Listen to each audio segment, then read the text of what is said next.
নেকি আর পাপের কি হবে? ওজন হবে, ওজন করে দেখা যাবে নেকি আর পাপ সমান সমান, একেবারে লেভেল পজিশন। তো আল্লাহ তখন বলবে, বান্দা তোর আমল নামায় যদি একটা নেকি বেশি হতো, কয়টা? তাহলে নেকির পাল্লার ওজন বেড়ে যেত, আমি আল্লাহ তোর জান্নাত দিয়ে দিতাম। কিন্তু এখন তোর নেকি আর পাপ সমান সমান, আমি এখন কি করব? তখন বান্দা বলবে, আল্লাহ আপনি ইচ্ছা করলেই জান্নাত দিতে পারবেন।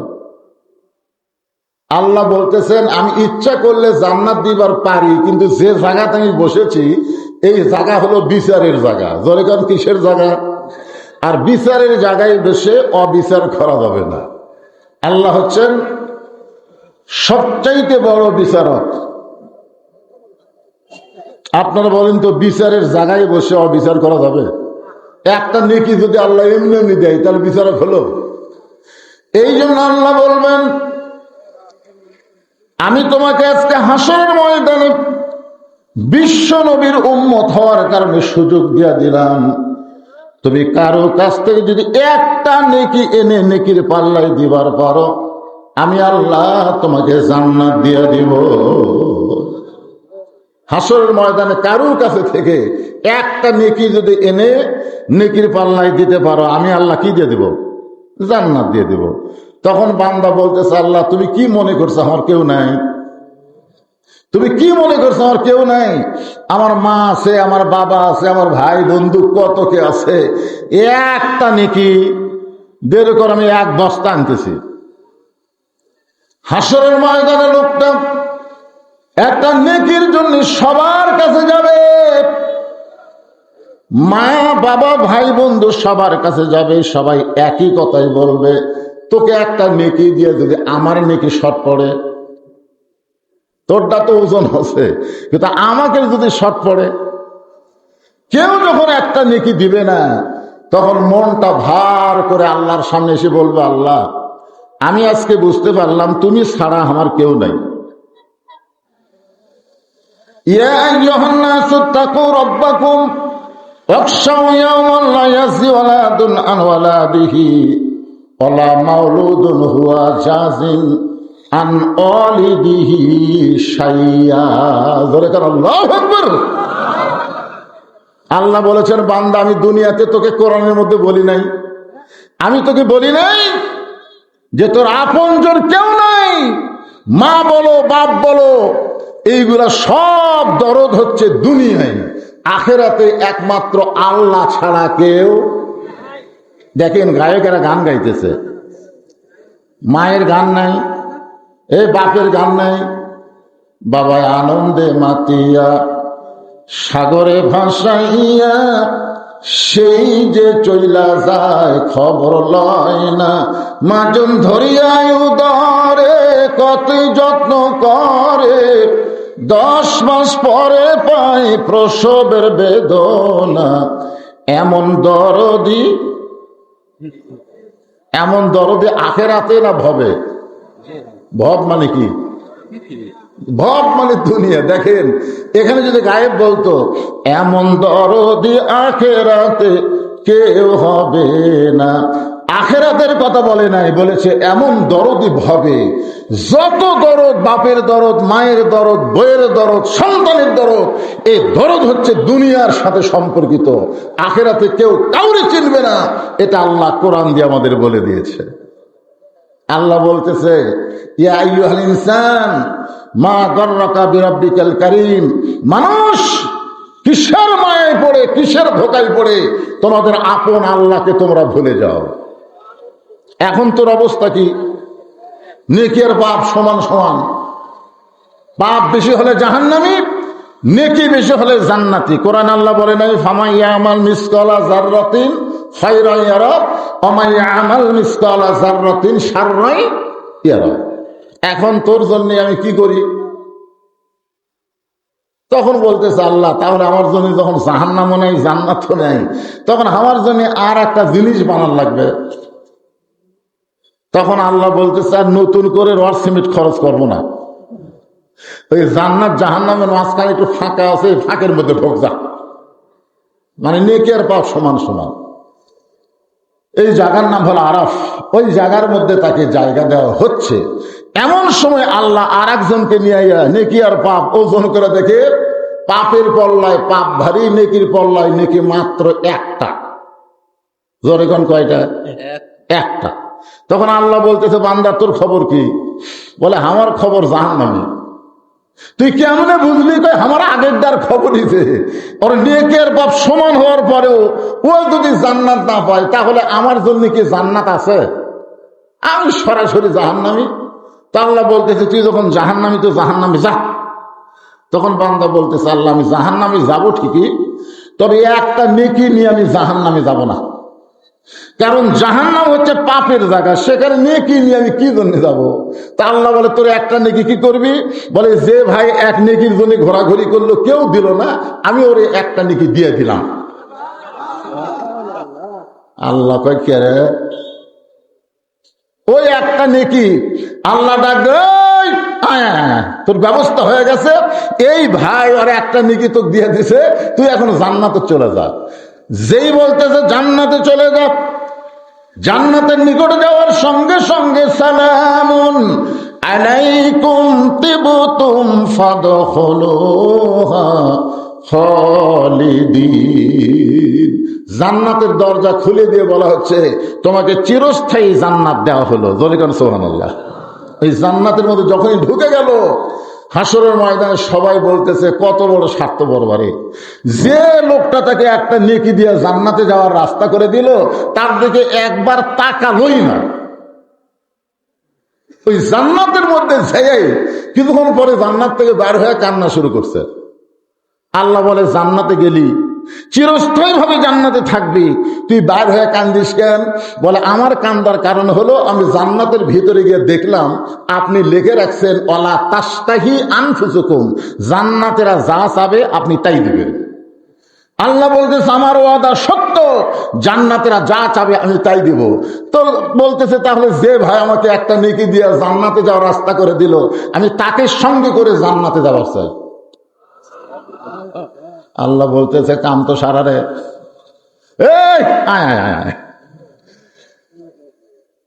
এখন ওই ব্যক্তিকে নিয়ে জান্নাতে চলে গেল।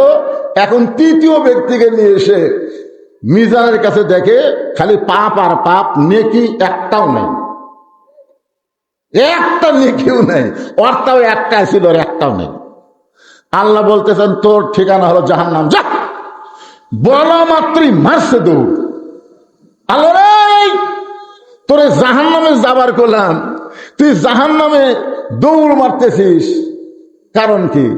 বলে, আল্লাহ দুনিয়ার জীবনে তোমার কোনো হুকুম ঠিক মতো পালন করতে পারিনি বলে একটা নেকিও নাই, অন্তত আজকের দিনে তোমার হুকুম পালন করে আমি জাহান্নামে যাবার চাই।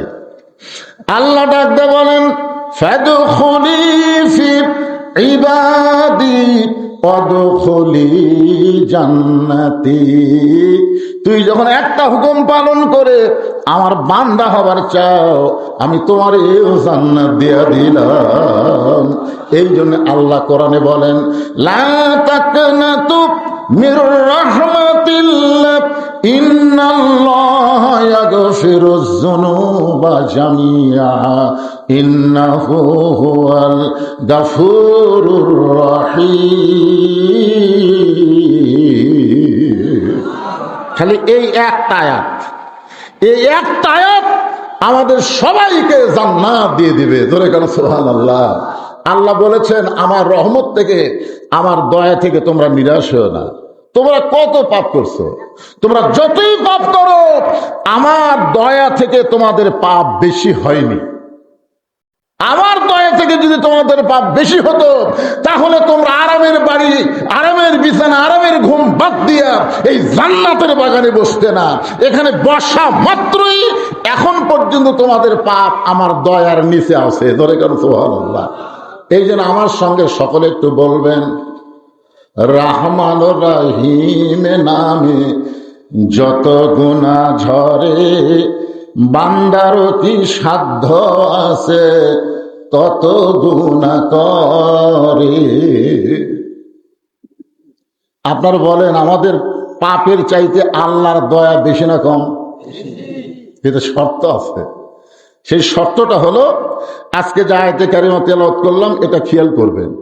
আল্লাহ বলতেছেন ইয়া আইয়ুহাল্লাযীনা আমানু, মানে আমরা যত বড়ই পাপী হই না কেন, আমাদের ঈমানটা যদি ঠিক থাকে, মুসলমানদেরকে না, আল্লাহ ঈমানদারকে লক্ষ্য করে বলতেছেন।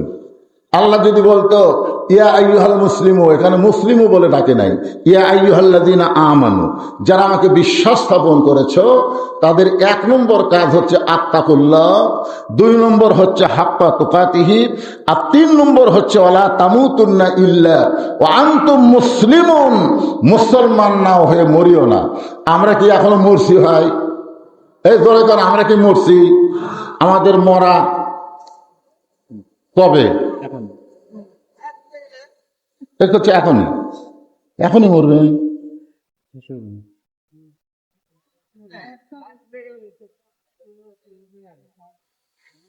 আমরা সবাই মারা যাব, এটা ঠিক, কিন্তু কে কখন মরবো এটা আমরা কেউ জানি না।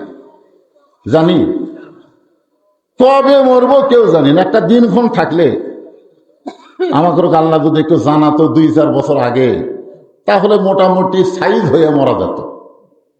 কিন্তু কোন সময় আল্লাহ দেয়নি, যে কোনো সময় আমাদের মৃত্যু হবে। এই মৃত্যুটা কখন হবে, কিভাবে হবে আমরা কেউ জানি না, কিন্তু আল্লাহ আমাদেরকে বললেন মুসলমান না হয়ে তোমরা মরিও না। মুসলমান হয়ে যদি মরতে পারি, মরার পর থেকে আমাদের আর কোনো টেনশন, কথা কয় না, আর কোনো টেনশন নাই। আল্লাহ বলেছেন আল্লাহ তাখাফ ইন্নাল্লাযীনা ক্বালু রাব্বুনাল্লাহ, নিশ্চয় যারা আল্লাহকে রব বলে স্বীকার করেছে, সুম্মা ইসতাকাম, এর প্রতি যারা অটল থেকেছে, আল্লাহকে আল্লাহ বলে স্বীকার করে এর প্রতি যারা অটল থাকলো, আল্লাহ বলেছেন আল্লাহ তাখাফ, তাদের কোনো ভয় নাই, ওয়ালা তাহজান, তাদের কোনো চিন্তা নাই, ওয়া আবশিরু বিল জান্নাহ, এই দুনিয়া থেকে আল্লাহ তাদেরকে জান্নাতের সুসংবাদ দিয়ে দিবে। ধরে কেন সুবহানাল্লাহ। একেবারে সুবহানাল্লাহ কইতে কি কষ্ট হয়? এত বড় কথা যখন আল্লাহ বলতেছে, আর সে আল্লাহর প্রশংসা স্বরূপ সুবহানাল্লাহ, এটা আমরা কেন বলবো না? আল্লাহর 3টা তসবির ব্যাপারে কেউ যদি সামান্যতম অলসতা করে, মৃত্যুর সময় তার জবানে ইমানের কলেমা নসিব হবে না। 4টা তসবিহ, ধরে কোন কয়টা?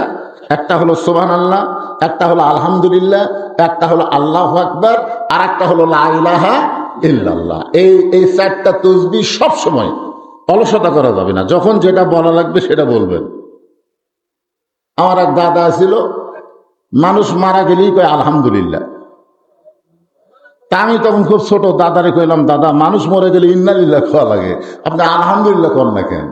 কই মানুষ মরলে আমি দাওয়াত পাই ভাই, আজ মাস 2 হলে একটা মানুষও মরে নাই, তো মরার খবর শুনে খুশি হয়ে আলহামদুলিল্লাহ করছি। আপনারা কোন তো মানুষ মরার পরে আপনারা আলহামদুলিল্লাহ কন না ইন্নালিল্লাহ কন? কি কন? এটাও কিন্তু আল্লাহর তসবিহ, ইন্না লিল্লাহি ওয়া ইন্না ইলাইহি রাজিউন। এখন আসেন, আমরা সবাই মারা যাব, কে কোন মরবো আমরা কেউ জানি না। একটা গজল আছে, কিন্তু যেদিন ডাক পড়িবে কবর মাঝে যাইতে, জোগাড় কিছু করছ বন্ধু তার মাঝে বিছাইতে। আব্দুল কাদের জিলানী রহমতুল্লাহ আলাইহি জান্নাতুল বাকি জিয়ারত করতেছেন। 2টা গোরস্থান মক্কায় আছে, যারা হজ করবার যায় এই 2টা গোরস্থান তারা জিয়ারত করে। কাবার পাশে যে কবরস্থান, সেটার নাম হলো জান্নাতুল মাওয়া। এখানে হাজী সাহেব নাই, আপনি তো হজ করছেন। কাবা থেকে উত্তরে 1 কিলো দূরে একটা গোরস্থান আছে, সেই গোরস্থানের নাম হলো জান্নাতুল মাওয়া। আর রাসূলের রওজার পাশ থেকে আর একটা গোরস্থান একটু ফাঁকি রয়েছে, তার নাম হলো জান্নাতুল বাকি। জান্নাতুল মাওয়ার মধ্যে ঘুমায় আছে খাদিজাতুল কুবরা, আর জান্নাতুল বাকির মধ্যে ঘুমায় আছে ফাতেমাতুজ জোহরা। মনোযোগ দিয়ে শুনবেন। একদিন গভীর রাত্রে খাদিজাতুল কুবরা নবীর হাত ধরে কাঁদতেছে, আল্লাহ রাসূল বলে, খাদিজা কি জন্য কান্দো? বলে, যে কোনো সময় আমার মৃত্যু হবে। সুবহানাল্লাহ বলেন। এটা কিন্তু খাদিজা, যিনি প্রথম আমাদের নবীকে নবী বলে স্বীকার করেছেন, সেই মহিলাটা বলতেছে যে কোনো সময় আমার মৃত্যু হবে। তো আল্লাহ রাসূল বলে, খাদিজা এটা সবার জন্য, আমার জন্যও তা, আপনার জন্যও তাই। খাদিজা বলতে যে হুজুর, যে কোনো সময় যখন মৃত্যুই হবে, তাহলে মরার আগে আমার কোনো খুশির খবর নাই, মরার আগে আমার কোনো খুশির খবর নাই। আল্লাহ রাসূল বললেন, এই দুনিয়াতে 10 জন পুরুষকে আল্লাহ তাআলা জান্নাতের সার্টিফিকেট দান করেছে। বলেন সুবহানাল্লাহ। 10 জন নারীকেও আল্লাহ জান্নাতের সার্টিফিকেট দান করছে। পুরুষের মধ্যে 1 নম্বর হলো আবু বকর, আর নারীদের মধ্যে 1 নম্বর হলো খাদিজাতুল কুবরা। যেই মহিলাকে আল্লাহ জান্নাতের 1 নম্বর সুসংবাদ দিয়েছে, সেই মহিলাটা ঘুমায় আছে জান্নাতুল মাওয়া। আর যাকে আল্লাহ তাআলা সাইয়্যিদাতুন নিসাই আহলিল জান্নাহ ফাতেমাতুজ জোহরা, তাকে আল্লাহ শোয়ায় রাখছে জান্নাতুল বাকি। মা আছে জান্নাতুল মাওয়া, আর মেয়ে আছে জান্নাতুল বাকি। সুবহানাল্লাহ কোন না কেন? আব্দুল কাদের জিলানী ওই জান্নাতুল বাকি জিয়ারত করতেছেন। আমার মায়েরা যখন আজকে পর্দার অন্তরে একটু মনোযোগ দিয়ে শুনবেন, এমন সময় পিছন দিক থেকে এক ছাত্র বলতে যে হুজুর, আপনি চোখ বন্ধ করলে দুনিয়ার খবর বলতে পারেন, আপনি একটু চোখ বন্ধ করে দেখেন তো এই জান্নাতুল বাকির মধ্যে মা ফাতেমার কবর কোন জায়গায়। অনেক মুরিদের ছাত্রদের ধারণা চোখ বন্ধ করলে দুনিয়ার খবর কি, চোখ বন্ধ করলে দুনিয়ার খবর জানা যায়? যায় না। আল্লাহ রাসূল বলেছেন, তিরমিজি শরীফের হাদিস, ইত্তাকু ফিরাসাতাল মুমিনিনা ফাইন্নাহু ইয়ানজুরু বিনুরিল্লাহ। এই কথার দিকে খেয়াল করেন। আপনারা যারা মুরব্বী আছেন তারা সবাই জানেন, ছোটবেলায় আমরা লেখাপড়া করছি, 1 চন্দ্র, 2 পক্ষ, 3 মিত্র। 1 চন্দ্র, চন্দ্র কয়টা? পক্ষ কয়টা? পক্ষ 2 পক্ষ, একটা আলো পক্ষ, একটা আর 3 মিত্র। মিত্র মানে কি? তাহলে মানে এই 2 চোখ আপনার বিশ্বাস করতেছেন? দেখা যায় না রে, দেখা যায় না রে পাগলা। এই 2 চোখের কথা বলা হয় নাই। প্রত্যেকটা মুমিনদের দৃষ্টির নজরকে তোমরা ভয় করো। ইত্তাকু ফিরাসাতাল মুমিনিন, যারা মুমিন হবে তাদের দৃষ্টি নজরকে তোমরা ভয় করো, কারণ তারা তোমাদের মতন দেখে না, তারা যা দেখে আল্লাহর নূরের সাহায্যে। জোরে করে সুবহানাল্লাহ। এখন তো আপনারা দেখতেছেন আলো দিয়ে, যে লাইটের আলো, আলো নিভে গেলি কি অন্ধকার। সূর্যের আলো, চন্দ্রের আলো, লাইটের আলো, এগুলো আলো নিয়ে মশান মারতেছেন। এমন একটা চোখ আল্লাহ প্রত্যেকটা মুমিনদের দান করেছে, যেই চোখ দিয়ে দুনিয়ার আলো লাগবে না, এই চোখ দেখবে ইয়ানজুরু বিনুরিল্লাহ, আল্লাহ নূর দিয়ে। আর আল্লাহ নূরের নাম কি? আমার দিকে তাকান, তাকান। এটা বোঝেন এটা কি? আমরা স্লোগান দেই, আল কোরআনের আলো ঘরে ঘরে। ঠিকই আছে, ঘরে ঘরেই তো তোলা লাগবে।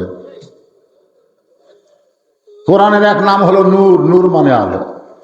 আব্দুল কাদের জিলানী বললেন, রে মুরিদেরা, ছাত্ররা শোনো, আমি চোখ বন্ধ করলে দুনিয়ার খবর সব বলতে পারলেও জান্নাতুল বাকির কোন জায়গায় ফাতেমার কবর, এটা আমি না, দুনিয়ার কেউ কোনোদিন বলতে পারবে না। এই জান্নাতুল বাকির কোন জায়গায় ফাতেমার কবর, এটা আমি আব্দুল কাদের না, দুনিয়ার কেউ কোনোদিন বলতে পারবে না। সমস্ত ছাত্র বলে, হুজুর এই জান্নাতুল বাকির মধ্যে ফাতেমার কবর, কিন্তু দুনিয়ার কেউ কেন বলতে পারবে না? সঙ্গে সঙ্গে আব্দুল কাদের জিলানী বললেন, ফাতেমা হলো জহুরা। ফাতেমা হলো, সবাই আমার সঙ্গে বলেন কি? জহুরা। সমস্ত মুরিদ ছাত্র বলে, হুজুর জহুরা মানে কি? আজকে আমার মায়েরা যারা পর্দার অন্তরে বসে আছেন, মাথার চুল বেঁচে খাচ্ছেন। আজকে একটু মনোযোগ দিয়ে শুনবেন। জহুরা মানে কি? আমার মা বোনেরা যদি ভালো হয়ে যায়, মা বোনের পেটের সন্তান ভালো হয়ে যাবে। কারণ মা যদি ভালো হয়, পেটের বাচ্চা আল্লাহর ওলি হয়ে যায়। সুবহানাল্লাহ না কেন? কিন্তু যেই ছেলেরা রাস্তা ঘুরতেছে, যেই ছেলেরা মেলার মধ্যে ঘুরতেছে, কোরআনের মাহফিলে বেশিক্ষণ দৃষ্টিবার বাড়তেছে না, কিছু সময় থাকার পরে যাদের মনটা ছটফট করে, বুঝতে হবে এই ব্যারাম তাদের জন্য না, এই ব্যারাম হলো তাদের মায়ের জন্যে। একজন নেপোলিয়ান বলেছে, তোমরা যদি ভালো একটা সন্তান চাও, তাহলে ভালো একটা মায়ের দরকার। জোরে কোন কিসের দরকার? না বাপের দরকার? বাপ কি করে? বাপের কাজ কি? বাপ কিছুই করে না, সব করে মা। আমার সেই মায়েরা পর্দার অন্তরে বসে আছেন, আপনাদেরকে সামনে নিয়েই আমি আজকে আলোচনাটা শুরু করলাম। একটু খেয়াল করে শুনবেন। আল্লাহ ইমানদারকে লক্ষ্য করে বললেন, আত্তাকুল্লাহ, ভয় করতে হবে কার? আল্লাহর। জোরে বলেন কার? কিন্তু বর্তমানে আমরা বাংলাদেশে ভয় করতেছি কার? বর্তমানে এখন এই সময় আপনারা কার ভয় করতেছেন? আল্লাহর ভয় করতেছেন? মাশাআল্লাহ। শুধু ভয় করলে হবে না, হাক্কা তুকাতিহি, ভয় করার মতন ভয় করা লাগবে। শুধু ভয় এটা মাঝে মধ্যে হয়, মাঝে মধ্যে ভয় হয়। আমি যখন একা একা চলি তখন আমার ভয়। মনে করেন আপনি এই গ্রামের নাম কি? লালুয়া। আপনাদের এই সুটকি গাছে এসে, আপনি ঢাকা থেকে এসে সুটকি গাছা পর্যন্ত একটা গাড়ি আপনাকে নিয়ে আসছে অনেক অনুরোধের পরে। এখন সুটকি গাছা থেকে লালু আসবেন, আপনি দেখতেছেন কেরে ভ্যান, অটো ভ্যান, রিক্সা, ভুটভুটি, কেউ নাই। আপনি চিন্তাত পড়ে গেলেন যে কোনো গাড়ি নাই, কেউ নাই, তাহলে আমি একলা একলা বাড়িতে কেমনে যাই? তখন আপনার ইমান বলতে, পাগলা, যখন তোর কেউ নাই তখন তোর আল্লাহ আছে রে। কে আছে? কর আল্লাহ আছে না নাই? যখন তোমার কেউ ছিল না তখন ছিলাম আমি, আবার যখন তোমার কেউ থাকবে না তখন রব আমি। সুবহানাল্লাহ। এখন ওই জায়গা থেকে আপনি একলা একলা আসতেছেন। আপনি কি রবীন্দ্রসঙ্গীত করবেন? একলা একলা। আপনি কি নজরুল গীতি করবেন? আপনি কি পহেলা বৈশাখের গান গাবেন? আপনি তখন কি বলবেন? আল্লাহ আল্লাহ আল্লাহ, লা ইলাহা ইল্লাল্লাহ, লা ইলাহা ইল্লাল্লাহ, আয়াতুল কুরসি, যত দোয়া আছে খালি পড়তেছেন, আসতেছেন আর ভাবতেছেন আমার সাথে আল্লাহ আছে রে, আমার কাকু লাগবে না। আল্লাহর সাথে থাকলে কিসের চিন্তা? যে আপনি লালু আইছেন, লালু এসে নিজের বাড়ির দরজায় গিয়ে ডাকতেছেন, রহিমার মা, মানে মেয়ের নাম হলো রহিমা, রহিমার মা দরজা খুলে দাও। যেই রহিমার দরজা খুলে দিছে, আপনি ঘরের মধ্যে পা দিয়েই বলতেছেন, বাঁচলাম রে, বাঁচলাম রে, বাঁচলাম রে। বউ বলতেছে, কিসের বাঁচা? বলে, হায় হায়, সুটকি গাছা থেকে এ পর্যন্ত একলা আসলাম, কত ভয় বাড়ে, আর কোনো টেনশন নাই, বাড়ি যখন পাচ্ছি আমার আর কোনো চিন্তা নাই। আল্লাহ বলে, পাগলা, এখনই তুই বিপদে পড়লি, বাড়ি পায়া, বউ পায়া, সন্তান পায়া তুই সব ভুলে গেলি। এতক্ষণ আমি আল্লাহ তোর সঙ্গে ছিলাম।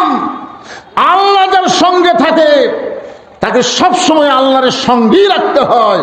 মাঝে মধ্যে আল্লাহর ভয়, বাড়ি বৌসল পালে আল্লাহ ভুলে যায়, এরা কিন্তু আত্তাকুল্লাহ হতে পারে, কিন্তু হাক্কা তুকাতিহি হতে পারবে না। হাক্কা তুকাতিহি হতে গেলে সব সময় প্রধানমন্ত্রী হলেও আল্লাহর ভয়, ফকির হলেও আল্লাহর ভয়। জোরে কোন কথা ঠিক কিনা? আপনার বলেন তো, আমাদের প্রধানমন্ত্রী যখন আজান দেয় নামাজ পড়ে কি পড়ে না? এমন একটা স্পিকার এবারে বসেছে, বুঝলেন, চেয়ার পাশে, নামাজের সময় হলে আর বিল উত্থাপন করবার দেয় না। আপনারা দেখেননি কয়েকদিন আগে? হ্যাঁ, চিফ হুইপ যখন বিল উত্থাপন করবে দুটা বিল উত্থাপন করার পরে নামাজত যায়, তখন কি বলল স্পিকার? না, আগে নামাজ, আগে নামাজ। নামাজের আগে কোনো কাজ না। যেই বাংলাদেশের স্পিকার নামাজের আগে কোনো কাজ করবার চায় না, আগে নামাজ পড়বে, সেই বাংলাদেশের প্রধানমন্ত্রী যদি নামাজ নিজে পড়ে, আল্লাহ কোরআনে বলেছেন কু আনফুসাকুম আহলিকুম নারা, জাহান্নামের আগুন থেকে বাঁচতে গেলে একলা বাঁচলে হবে না, আহাল পরিবার নিয়ে বাঁচতে হবে। বাংলাদেশের সমস্ত মুসলমানকে বাঁচাইতে গেলে নামাজকে বিল আকারে পাশ করে সবাইকে নামাজ কায়েমের ব্যবস্থা করা লাগবে। জোরে কোন কথা ঠিক কিনা কথা বলেন? সমাজের মধ্যে নামাজ যখন কায়েম হবে, আমাদের ছেলেরা তখন মেলার মধ্যে ঘুরবে না, মেলার মধ্যে ঘুরবে না, কারণ তারা নামাজের কারণে বুঝতে পারবে ইন্না সালাতা তানহানিল ফাহশাই ওয়াল মুনকার। একমাত্র নামাজই পারে মানুষকে যাবতীয় ফাহেসা অশ্লীলতা থেকে হেফাজত করতে। এই কথা কার কথা? কন না কেন? কোরআনের মাহফিল বাদ দেয়া মেলা ঘোরা, এটা কি শালীনতা না অশ্লীলতা?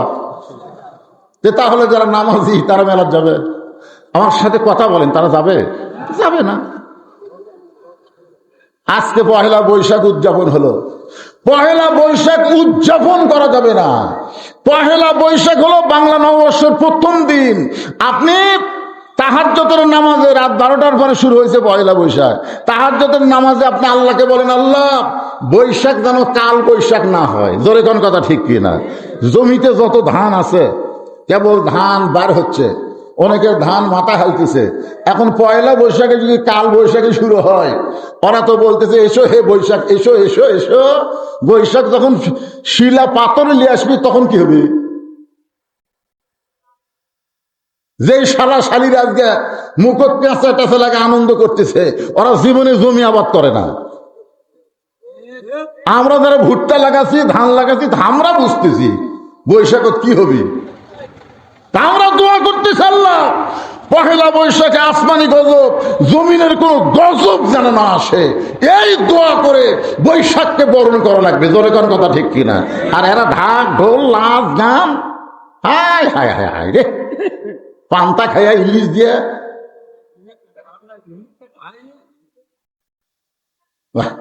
কি মনে করতেছেন? হাক্কা তুকাতিহি। এরপরের কথা হলো ওয়ালা তামুতুন্না ইল্লা ওয়া আনতুম মুসলিমুন। এইটা বুঝাইবার গিয়া সমস্ত মুরিদ ছাত্র বলে, হুজুর তাহলে জহুরা মানে কি? জহুরা মানে কি?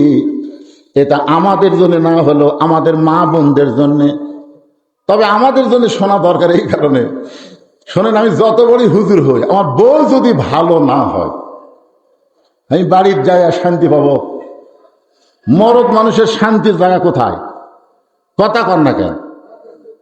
শান্তির জায়গায় বইয়ের কাছে নয়, বাড়ি বাড়ি। একটা বাড়ি গোটা নষ্ট হয়ে যায় একটা বইয়ের কারণে, একটা বইয়ের কারণে গোটা বাড়ি নষ্ট হয়ে যায়। বউটা যদি ভালো হয়, আপনার বউ যদি ভালো হয়, বইয়ের পেটের সন্তানও ভালো হবে, আপনি বাড়িতে যায় জান্নাতের একটা প্রশান্তি পাবেন। জোরে কান সুবহানাল্লাহ। যারা মোটর সাইকেল চালায়, আমি তো কিছুদিন হলে দেখতেছি আমার মাহফিলে আগের মতো আর লোক হচ্ছে না। এই লোক না হওয়ার পিছনে কারণ হলো এই মোটর সাইকেল। প্রত্যেকটা মাহফিলে মোটর সাইকেল রাখার জন্য একটা গ্যারেজ করা লাগতো। জোরে কোন কথা ঠিক না? এবার তো আমি চোখতি বললো না, সবগুলো মনে হয় পাম্পত গেছে। আমাকে একজন বলতে তো, হুজুর সেই সকাল 9টায় লাইনে দাঁড়াইছি, বিকাল 5টার দিকে তেল পেছি। কি বিশাল লাইন চলতেছে মোটর সাইকেলের। আয় আয়, ওরা এখন চিন্তা করে ও শুনবার যায় 1 লিটার তেল ফুরানোর দরকার নেই, তেলের সংকট গেলে পরে না হয় ও শুনবো।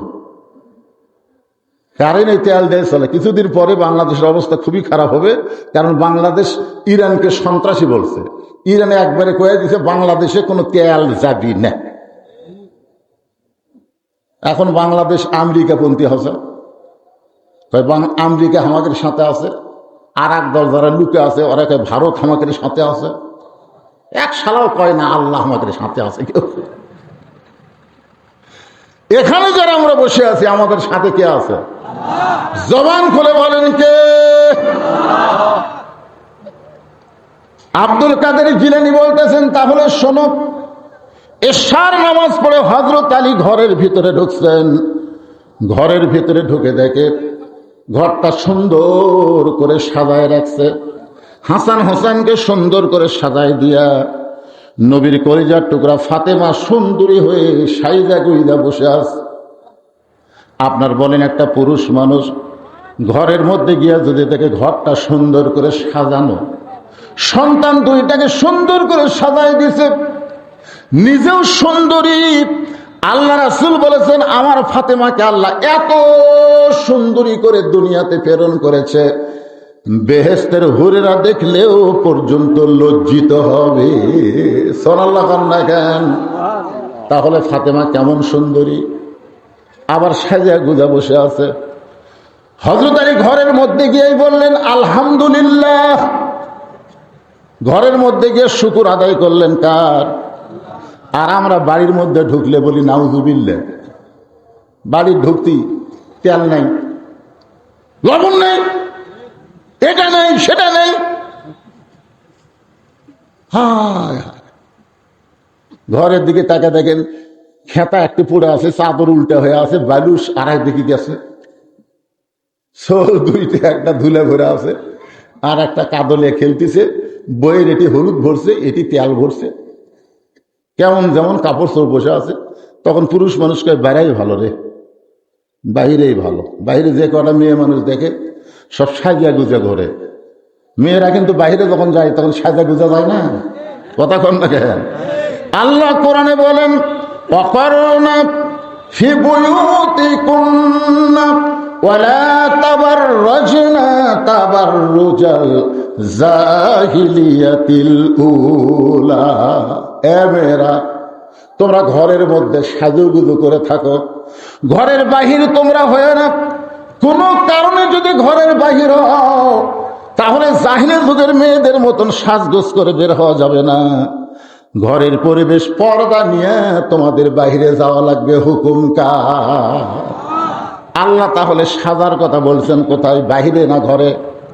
আরো ধরে কন। আর বাহিরে যখন যাবে কালো পর্দা, কালো বোরকা পরে যাওয়া লাগবে। সেই বোরকাও হওয়া লাগবে ঢিলা ঢালা। এখনকার বোরকা তো টাইট, এমন বোরকা পড়ছে বাইরে থেকে সব বোঝা যায়। তাহলে সেইটা পর্দা হলো?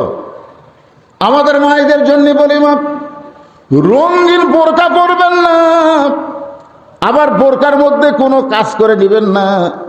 এখন অনেক কিছু দিয়ে বোরকা এমন ভাবে বানায়, কেউ মেয়ের দিকে না দেখলেও বোরকার জন্য একবার তাকায়। আর কালো বোরকা পরে মেয়েরা যদি ঢিলা ঢালা বোরকা ভরে যায়, একটা মরদও তাকাবি না, তাকালে বলবে ইন্না লিল্লাহ ইন্না লিল্লাহ। কি জন্য বলবে? যে মানুষ যায় না, পেটনি যায় রে।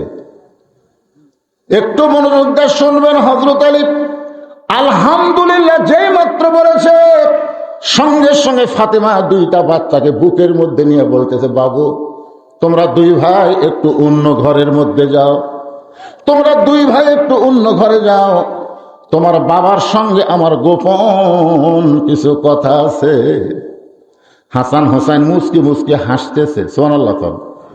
মা যখন বলেছে তোমরা দুই ভাই একটু অন্য ঘরে যাও, তোমার বাবার সঙ্গে আমার গোপন কিছু গল্প আছে, তখন হাসান হোসেন মুস্কি মুস্কি হাসার কারণ হলো তারা বুঝবার পারছে মা যখন সাজা গুজা বসে আছে, আর আমাদেরকে যখন অন্য ঘর বের করে দেয়, ওরা বুঝবার পারছে বাপ মায়ের মধ্যে কিছু একটা কি।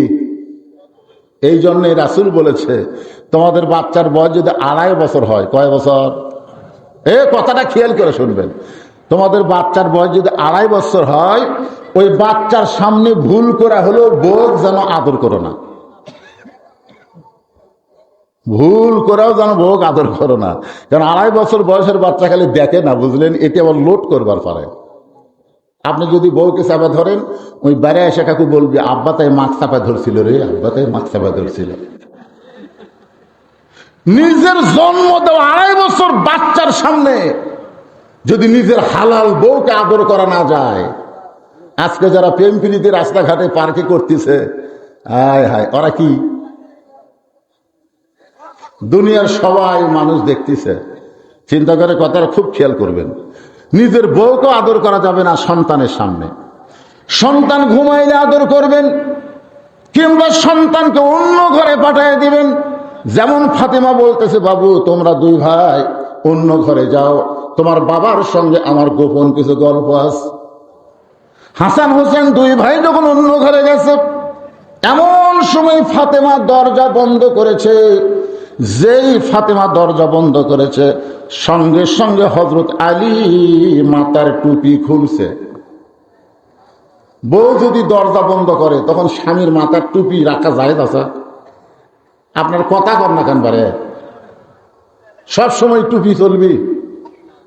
আমি যে টুপি মদত ওয়াজ করতেছি, আমি যখন বাড়ি যাই বইয়ের সামনে যদি বলি, কাগো আজকে ওয়াজ করে মন ভরেনি, আজকে তোমাকে 10 মিনিট ওয়াজ শোনাবো, একটু বসো তো, এই কথা যদি বউকে আমি বলি, বউ বলে টুপি যদি আপনি না খোলেন আমি খুলে দিচ্ছি। ইয়ার কি বাদ দেন, ইয়ার কি বাদ দেন। জনগণ আপনাকে চিনি না তাই হুজুর কয়, কিন্তু আমি মালটা চিনি না। হুজুর এতই সোজা, টুপি খোলেন। এই সম্পর্কে আল্লাহ কোরআনে বলেছেন, হুন্না লিবাসুল লাকুম ওয়া আনতুম লিবাসুল লাহুন্না। নবী আমার ঘরের মধ্যে বসে আছেন, এমন সময় উম্মাহাতুল মুমিনিন আমাদের মা আয়েশা ঘরের মধ্যে ঢুকছে। নবী ঘরের মধ্যে বসে আছেন, আমাদের মা, ধরে কন উম্মাহাতুল মুমিনিন মানে কি আমাদের?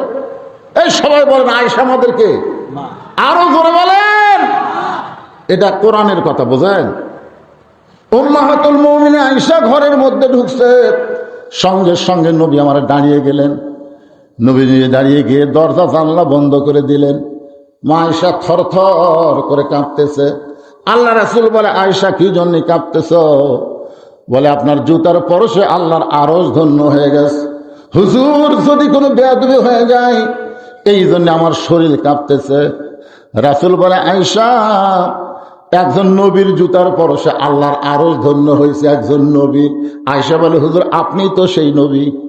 আল্লাহ নবী বললেন, আমি সেই নবী ছিলাম যতক্ষণ দরজা খোলা ছিল। যেই দরজা জানলা বন্ধ করেছি আমি আর নবী না, আমি হলাম স্বামী আর তুমি আমার বিবি। ধরে কারণ সুবহানাল্লাহ। যতক্ষণ দরজা জানলা খোলা ছিল ততক্ষণ কি ছিলাম? নবী ছিলাম। দরজা জানলা বন্ধ হচ্ছে, কিসের নবী? আরো নবী। আমি হলাম স্বামী, তুমি আমার বিবি। এই কথা বলে নবী যখন হাত বাড়াইছে, মা আয়েশা দৌড়ে এসে নবীর বুকের মধ্যে মাথা ঢুকায় বলতেছে, আল্লাহ, আমার নবী শুধু বিশ্ব নবী নয়, আমার নবী হলেন পৃথিবীর 1 নম্বর স্বামী। ধরে কারণ সুবহানাল্লাহ। সঙ্গে সঙ্গে নবী আমার এই ডান হাত কানা আয়েশার পিঠের উপর একটা চাপ দিছে। বুকের মধ্যে নিয়ে কি করছে? আমার কথা বুঝতেছেন না? বুকের মধ্যে নিয়ে এই ডান হাতটা পিঠের উপর একটা চাপ দিছে। যেই চাপ মারছে আল্লাহ বলে, জিব্রাইল যাও যাও, দেরি করো না, কোরআনের আয়াত না, নবীর কাছে যাও। জিব্রাইল বলে, হুজুর আল্লাহ আপনি যখনই বলেন তখনই লৌহ মাহফুজ থেকে নবীর কাছে কোরআন নিয়ে যাই, কিন্তু এইভাবে বলার কারণ কি? আল্লাহ বললেন, জিব্রাইল, নবী ঘরের মধ্যে এমন আমল করতেছে যে আমলের কারণে আমি আল্লাহর আরশ পর্যন্ত খুশি হয়ে গেছে। ধরে কোন সুবহানাল্লাহ। আপনারা বলেন তো, নবী ঘরের মধ্যে কি জিকির করতেছে? নামাজ পড়তেছে, কোরআন শরীফ পড়তেছে। নিজের বউকে বুকের মধ্যে চাপে ধরাতে আল্লাহর আরশ খুশি হয়ে যায়। আপনি কয়দিন আপনার বউ বুকের মধ্যে চাপা ধরছেন? কয়দিন? কথা কন না কেন? কথা কন না কেন?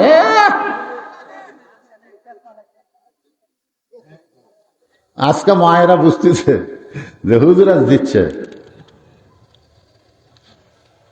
সরাসরি আল্লাহর কোরআনের আয়াত নাযিল হয়ে যাচ্ছে। ফেরেশতা জিবরাইল এসে, আসসালামু আলাইকা ইয়া রাসূলুল্লাহ। সঙ্গে সঙ্গে নবী চমকে উঠছে। আয়েশা বলে, হুজুর আপনি চমকে উঠলেন কেন? বলে, জিবরাইল আছে। আয়েশা বলে, কে? বলে, আরাম করতেছি আপনার বুকের মধ্যে। আল্লাহ কাম পাইল না, এখন পাঠালো জিবরাইল। সঙ্গে সঙ্গে নিয়ে বলে, আয়েশা, আল্লাহ যখন পাঠাইছে অবশ্যই ভালো খবর আছে। সাল্লাল্লাহু আলাইহি ওয়াসাল্লাম। জিবরাইল, কি জন্য আইছো? ফেরেশতা জিবরাইল বলে, ইয়া রাসূলুল্লাহ আপনি ঘরের মধ্যে কি করতেছেন এটা আমি জানি না, জানে আল্লাহ। আল্লাহ তাআলা নাজিল করলেন, হুন্না লিবাসুল লাকুম ওয়া আনতুম লিবাসুল লাহুন্না। স্বামী হলো বিবির পোশাক, বিবি হলো স্বামীর পোশাক। সুবহানাল্লাহ। হযরত আলী মাথার টুপি খুলেছেন। ফাতেমা, দরজা বন্ধ যখন করেছো তাহলে আর দেরি করো না। ফাতেমা দৌড়ে এসে হযরত আলীর বুকের মধ্যে মাথা ঢোকায় ছোট বাচ্চার মতন কান্না শুরু করেছে। আলী বলতে, তো ফাতেমা, এত সুন্দর করে ঘর সাজাইছো, এমন সুন্দর করে হাসান হোসেনকে সাজাই দিছো, নিজেও সাইদা গইদা বসে আছো, হাসান হোসেনকে ঘর থেকে বের করে দিয়ে তুমি দৌড়ে এসে আমার বুকের মধ্যে মাথা ঢোকায় কান্দো কেন? ফাতেমা বলে, স্বামী গো, আর কোনোদিন ঘর সাজাতে পারবো না, আর কোনোদিন হাসান হোসেনকে সাজাই দিবার পারবো না, আর কোনোদিন সাইদা গুইদা আপনার সামনে দাঁড়াবার পারবো না, কারণ আজকে গভীর রাত্রে ফাতেমার মৃত্যু হবে। যেই মাত্র কইছে গভীর রাত্রে ফাতেমার মৃত্যু হবে, গাছের গোড়া কাটলে গাছটা যেমন পড়ে যায়, হযরত আলী তেমনি পড়ে গেলেন ঘরের মাঝায়। ফাতেমা দুই হাতে চোখের পানি মুছে মুসকি মুসকি হাসে। সুবহানাল্লাহ। যেই ফাতেমার স্বামীর বুকের মধ্যে কাঁদতেছে, সেই ফাতেমার চোখের পানি মুছে মুসকি মুসকি হাসে। পড়ে যাওয়া স্বামীর মাথাটা উরাতের উপরে নিয়ে কপালে একটা চুমো দিয়ে বলেন, স্বামী গো, এমন করে আপনি কাঁদবেন না, কারণ আমি বাবার মুখে শুনেছি আল্লাহ তাআলা আপনাকে স্পেশাল 2টা ডিগ্রি দিয়েছে, যেই ডিগ্রি কিয়ামত পর্যন্ত দুনিয়ার কোনো মানুষকে দেওয়া হবে না। সুবহানাল্লাহ। না কেন? আল্লাহ নবী বলেছেন, ফাতেমা, গরিবের ঘরে সংসার করিস, তোকে বিয়ে দেওয়ার পরে তুই কোনোদিন শান্তি পাস নাই, আমি জানি রে। সকালবেলা খাবার পেলে বিকালবেলা খাবার থাকে না, কোনোদিন রাতে খাবার জুটলে পরের দিন তোর বাড়িতে খাবার থাকে না। বহু ধনী ধনী যুবক তোমাকে বিয়ে করতে চাইছিল মা, আমি নবীও দিবার চাইছিলাম, কিন্তু স্বয়ং আল্লাহ ঘটকালি করে ওই আলীর সঙ্গে তোমার বিয়ে হলো। কারণ আলী হচ্ছে আমার আপন চাচাতো ভাই। আবু তালেব যিনি নবীকে লালন পালন করেছেন, তারই ছেলের নাম হলো হযরত আলী। ধরে কেন? সুবহানাল্লাহ। আপন চাচাতো ভাইয়ের সঙ্গে আমার ফাতেমাকে বিয়ে দিব, এটা কোনোদিন আমি কল্পনা করি নাই। কিন্তু আল্লাহ যখন ঘটকালি করলো, 2টা ডিগ্রির কারণে, একটা ডিগ্রি হলো আনা মাদিনাতুল ইলম ওয়া আলিউ বাবুহা, আর একটা ডিগ্রি হলো আলী আসাদুল্লাহিল গালিব। আলহামদুলিল্লাহ বলে। একটা ডিগ্রি হলো পৃথিবীতে আলীর মতন জ্ঞানী ব্যক্তি আর কেউ আসবে না। আল্লাহ নবী যখন মদিনার রাষ্ট্রনায়ক ছিলেন, ওই সময় আলী হয়েছিলেন শিক্ষামন্ত্রী। সুবহানাল্লাহ। আবু বকর রাদিয়াল্লাহু যখন মদিনার খলিফা ছিলেন, ওই সময় শিক্ষামন্ত্রী হচ্ছেন হযরত আলী। উমর ফারুক যখন মদিনার খলিফা ছিলেন, ওই সময় শিক্ষামন্ত্রী হলেন হযরত আলী। ওসমান গনি যখন মদিনার খলিফা ছিলেন, ওই সময় শিক্ষামন্ত্রী হচ্ছেন হযরত আলী। তার মানে কি বুঝতেছেন? আলী শিক্ষামন্ত্রী থেকে পাল্টে না। আর বর্তমানে বাংলাদেশের শিক্ষামন্ত্রী এহসানুল হক মিলন এই ক্লাসে যায় ছাত্রদের বলতেছে, প্রধানমন্ত্রী তারেক রহমানের মেয়ের নাম কি? তো ছোট ছোট বাচ্চারা কবার পারতেছে না। তো এক ছোট বাচ্চা বলছে জাইমা রহমান। ওরে বাবা, কি খুশি! শিক্ষামন্ত্রী আগডম বাগডম ঘোড়াডম সাজে, ঢাক ঢোলক ঝাঁঝর বাজে। এই মিথ্যা শিক্ষার জন্যে হাজার হাজার কোটি টাকা বাজেট চাবে, অথচ এই সকল মাদ্রাসার জন্যে 1টা টাকাও সংসদে উচ্চারণ হবে না। ধরে কথা কন না কেন? এগুলা শিক্ষামন্ত্রী না, কুশিক্ষা। এদের মধ্যে কোনো শিক্ষার আলো নাই। আসল শিক্ষা কি? ফাতেমা 2 হাত দিয়ে চোখের পানি মুছে মুচকি মুচকি হেসে স্বামীর মাথা এখানে উরাতের উপরে নিয়ে কপালে একটা চুমু দিয়ে বলতেছে, আমি বাবার মুখে শুনেছি আল্লাহ আপনাকে 2টা ডিগ্রি দিয়েছে। 1 নম্বর ডিগ্রি হলো আপনি হলেন পৃথিবীর সবচাইতে বড় জ্ঞানী। 2 নম্বর ডিগ্রি হলো আপনি হলেন পৃথিবীর সবচাইতে বড় বীর। ধরে কেন? সুবহানাল্লাহ। আপনারা বলেন তো হযরত আলী কেমন বীর ছিল? হযরত আলী যে আসাদুল্লাহিল গালিব ডিগ্রি পেল, এইটা এমনি এমনি পাশা, কারণ এমনি এমনি কামুজ দুর্গের দরজা হ্যাঁচকা টান মারছে। যেই দরজা লাগাতে 100 জন লোক লাগে, দরজা খুলতে 100 জন লোক লাগে, এমন একটা দুর্গের দরজা। সেই দরজা খালি বাম হাত দিয়ে মারছে টান, সুবহানাল্লাহ, গোটাল দরজা খুলে হাতের উপর। এটা কাফেরেরা দেখে কয় এটা মানুষ করে। সব কাফের জিহাদের ময়দান ছাড়িয়া দৌড়, একজনও নেই বিনা যুদ্ধে মুসলমানের বিজয়। ধরে কারণ সুবহানাল্লাহ। আলী বলতেছে, আরে দরজা টান দিলাম, হাতের উপর দরজা নিলাম, তোরা সব ভয় দৌড় মারলি, দরজা কি করব? এরকম মারছে, ঠিক আছে, এরকম নিক্ষেপ করছে। 80 গজ দূরে গিয়ে পড়ছে। কত গজ? 80 গজ দূরে গিয়ে দরজাটা পড়েছে।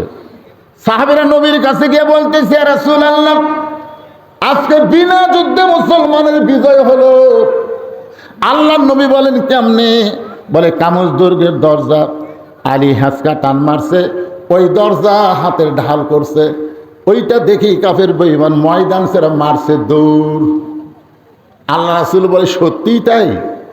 সত্যিই তাই? ইতিমধ্যে হযরত আলী নবীর কাছে আইছে। আল্লাহ নবী বলতেছে, কে রে আলী? সাহাবীরা বলতেছে, তুমি নাকি কামুজ দুর্গের দরজা এক টান দিয়ে হাতের ঢাল বানাছা। বলে, হুজুর ঢাল যেই বানাছি সব মারছে দৌড়, রাগ করে ফেলে দিছি, 80 গজ দূরে গিয়ে পড়ছে। আল্লাহ রাসূল বলতে, সত্যিই তাই? সত্যি? আলী বলতে, হুজুর বিশ্বাস যদি না হয় তা চলেন, বিশ্বাস যদি না হয় তাহলে চলেন। আল্লাহ রাসূল বললেন, চলো যাই। কামুজ দুর্গের দরজা পর্যন্ত নবী আলীকে নিয়ে আইছে। বলে, কোথায়? বলে, ওই যে ফাইলা দিছি। নবী বলতে, যাও এবার দরজা তোলো। আলী দরজার কাছে যায়, এক হাত দিয়ে ঢাল বানাইছিল, এবার 2 হাত দিয়ে দরজা টানতেছে, নিজে নড়ে কিন্তু দরজা ওঠে না। সুবহানাল্লাহ কবেন না? রাসূল কয়, কে রে আলী, কি খবর? কয়, হুজুর কি হলো? কি হলো? আমি নিজে নড়ি কিন্তু দরজা তো ওঠে না।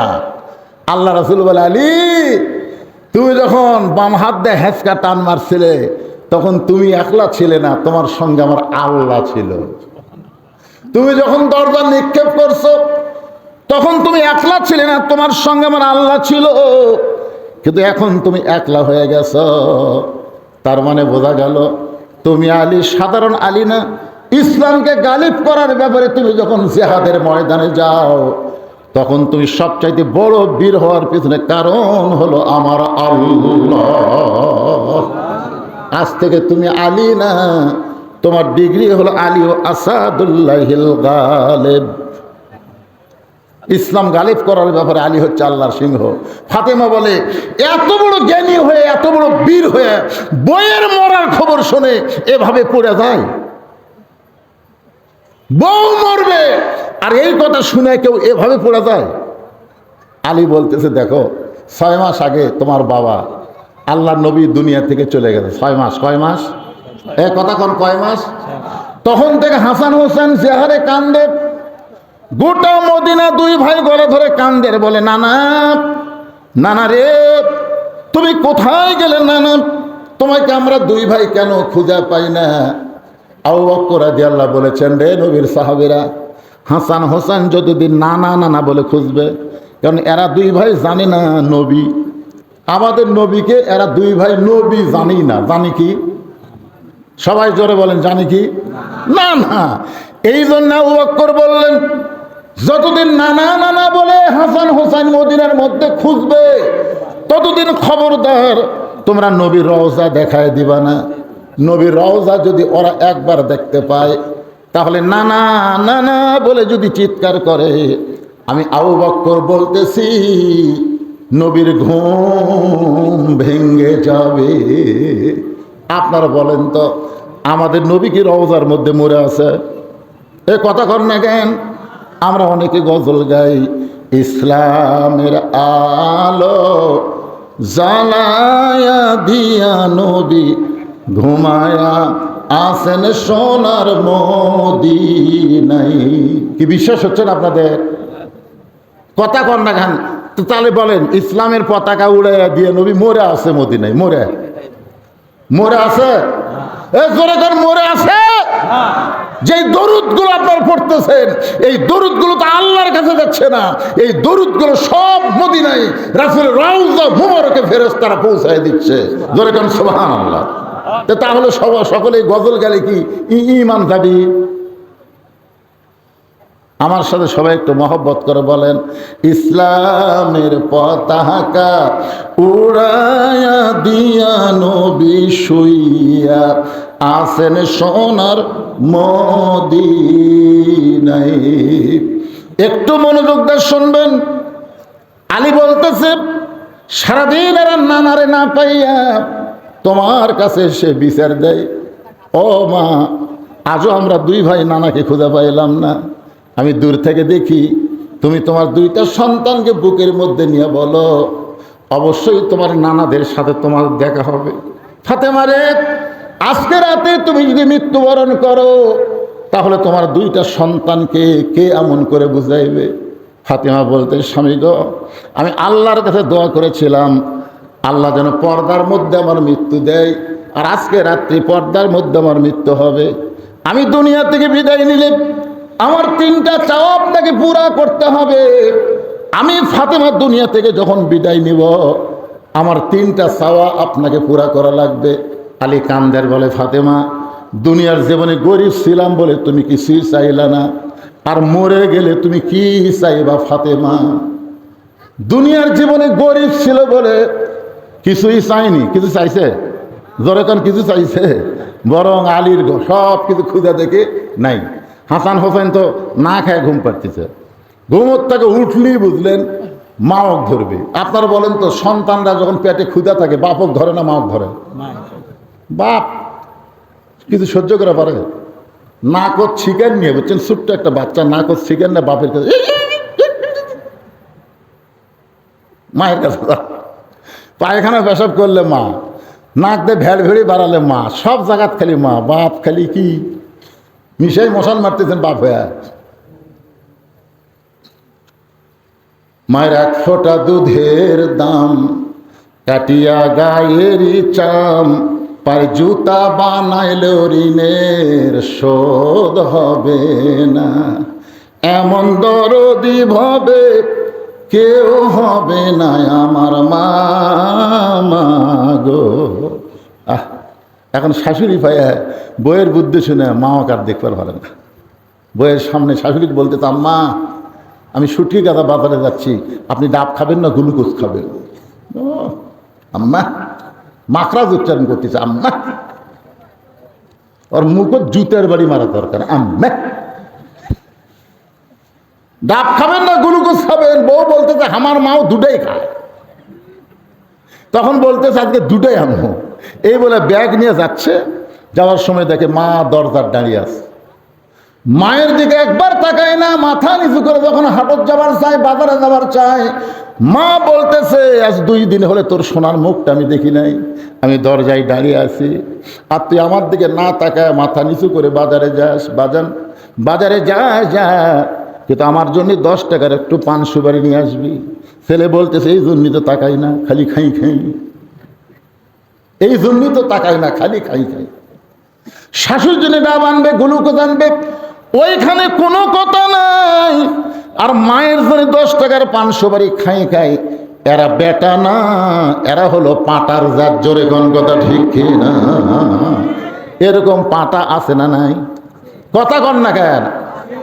বইয়ের বুদ্ধি শোনে। মারে দেখতে পারেন এই মা যে কি, যার মা নাই সেই বুঝতেছে। 18 সালে আমার বাবা মারা গেছে, আর 25 সালে 23 সালে আমার মা মারা গেছে, 23 সালে মা মারা গেছে। আমার মাদ্রাসার মসজিদের পাশে আমার বাপ মায়ের কবর, মসজিদের পাশে বাপ মার কবর। যখন ওয়াজ করতে আসি বাপ মার কবর একটা সালাম দিই। ওয়াজ শেষ করে যত রাতি যাই আমার বাপ মার কবরের দিকে তাকায়, আসমানের দিকে তাকায় বলি, এই দুনিয়াতে আমার দরদের আর কেউ নাই। বাজান, দাঁত থাকতে মানুষ দাঁতের মূল্য দেয় না, চোখ থাকতে মানুষ চোখের মূল্য দেয় না রে।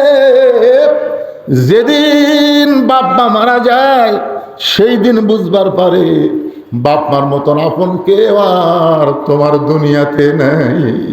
সেই মায়ের কষ্ট দিও না, সেই বাবারে কষ্ট দিও না। আল্লাহ কোরআনে বলেছেন, ওয়াকাযা রাব্বুকা আল্লা তা'বুদু ইল্লা ইয়াহু ওয়া বিল ওয়ালিদাইনি ইহসানান। জোরে বলেন আল্লাহু আকবার। আলী বলতেছেন, ফাতেমা দুনিয়াতে গরিব ছিলাম বলে তুমি কিছুই চাইলা না। আসলেই চাইনি। হাসান হোসেন না খায় ঘুমাইছে, এখন উঠাই খাবার তবে সব কিছু খুঁজে দেখে কিছু নেই। আলীর সামনে সে মুচকি হাসিতে বলতেছে কিছুই নাই, মুচকি হাসিতে বলতেছে কিছুই নাই, আর হামাকের গুলো মুচকি হাসি দিবি। আলী বলতেছে আসলেই নাই, কি করি? ফাতেমা বলতেছে আমার জন্যও চিন্তা নাই, আপনার জন্য চিন্তা নাই, কিন্তু এই দুটা এই ঘুম পাড়তিতে ঘুমোর থেকে উঠে খাবার জন্য বায়না ধরবি। তা আপনি তাড়াতাড়ি একটা কাজ করেন। বলে কি কাজ? বলে আমার এই ওড়নাটা আপনি দিলাম, এই ওড়নাটা বেঁচে যা হয় তাড়াতাড়ি, খুব দেরি করবেন না, তাড়াতাড়ি নিয়ে আসেন। হযরত আলী ফাতেমার ওড়নাখানা নিয়ে পকেটের মধ্যে ঢুকেছে। বাজারের মধ্যে যে চিন্তা করতেছে, পুরুষ মানুষ তো চিন্তা করতেছে, আবার জ্ঞানী মানুষ, যে ওড়না বার করে যদি বেচতে চাই, তার খরিদ্দার যদি জিজ্ঞাসা করে কে রে আলী ভাই, এ ওড়না কার রে? যদি আমি বলি আমার বইয়ের, তাহলেই বলবে। পুরুষ মানুষ যখন দুর্বল হয় তখন বইয়ের জিনিস বেচা খায়। আলী যখন এই চিন্তা করতেছে কেমনে বের করে বিক্রি করব, এমন সময় এক খরিদ্দার এসে সালাম দেয়, বলে আলী ভাই আমার মনে হয় আপনি কিছু বিক্রি করবেন। আলী চুপ করছে, আমি বিক্রি করব এটা জানে কে? হযরতের তাকায় দেখে ওই খরিদ্দার একটা ব্যাগ মুখটা ফাঁক করে ধরেছে। হযরত আলী ওড়নাটা পকেট থেকে বের করে যখন ব্যাগের মধ্যে দেয়, খরিদ্দার একটা বার ওড়নার দিকে তাকায় নাই, ব্যাগের মাথার এইভাবে মুষ্টি দিয়ে ধরে আলীর হাতে 6টা দিরহাম যে চলে যায়। হযরত আলী 6টা দিরহাম নিয়ে দৌড়ে দোকানদারকে বলতেছে ভাই দেরি করা যাবে না, 6টা দিরহামের যে খাবার হয় তাড়াতাড়ি আমারে দাও, আমার হাসান হোসেন না খায় ঘুম পাড়তেছে, চেতন পাইলি ওরা খাবার বায়না ধরবে।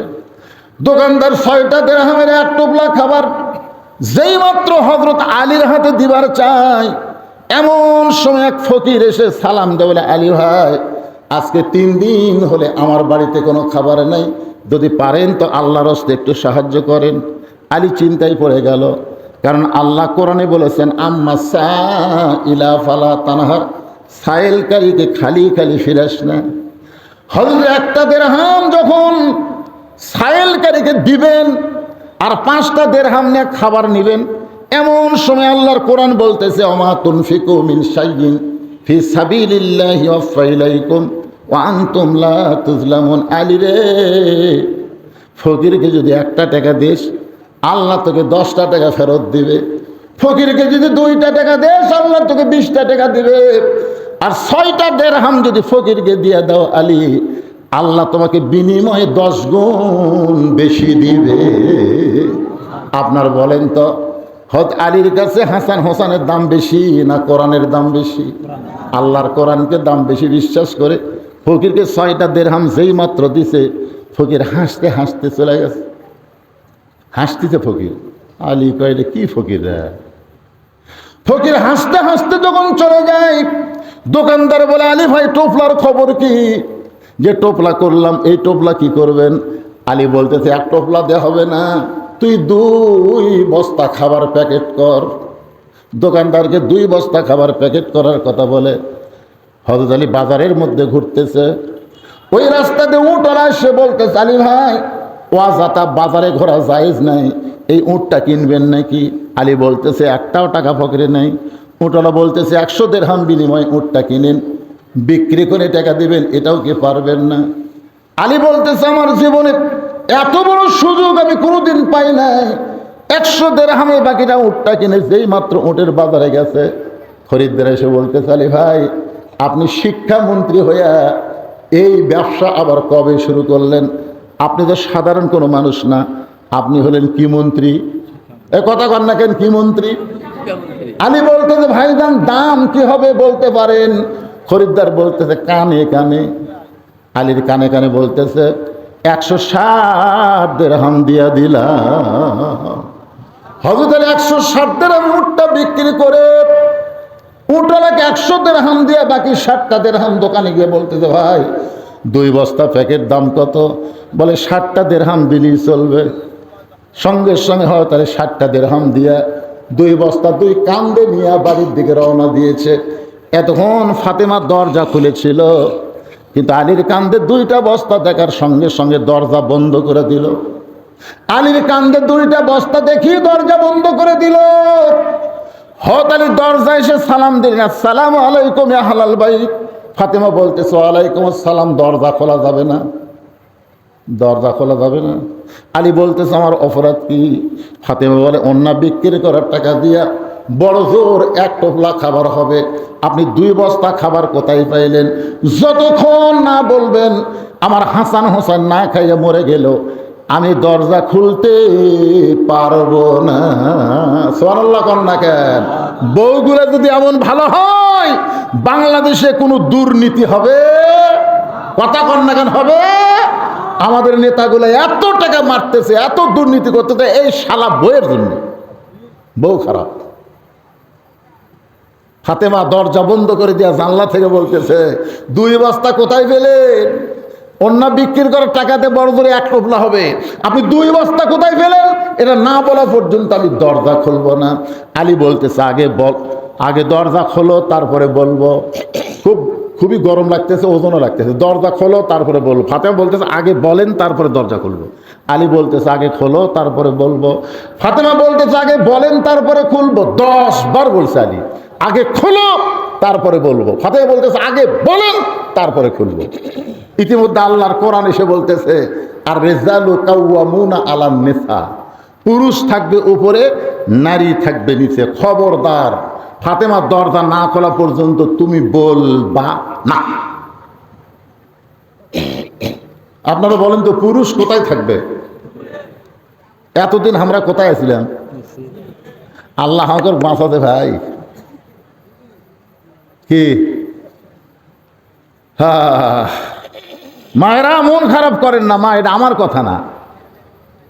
হযরত আলী ফাতেমা যখন দরজা খোলে নাই, রাগ করে 2 বস্তা কান্দে নিয়ে নবীর দরবারে, যেই মাত্র নবীর দরবারে গেছে, নবী আমার বসে ছিলেন, নবী উঠে এসে আলীর কপালে একটা চুমা দিয়া আলীর কাঁধ থেকে 2 বস্তা নামায় নিলেন। সুবহানাল্লাহ বলেন।